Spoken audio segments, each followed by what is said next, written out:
sarap ng gising sa umaga, maganda aking mood. Kasi propose ako sa kanya, sa aking iniiro.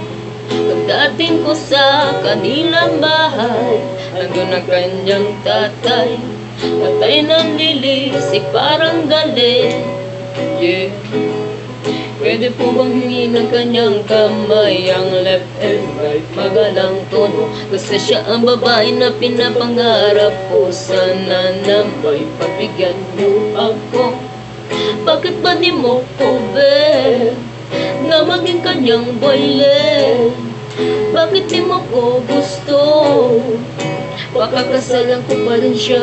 Pakasali ka na maging misis ko. Pakasali ka kahit ayaw ng tatay mo. Pakasali ka, gagawa tayo family. Bakit ba di mo ko, be?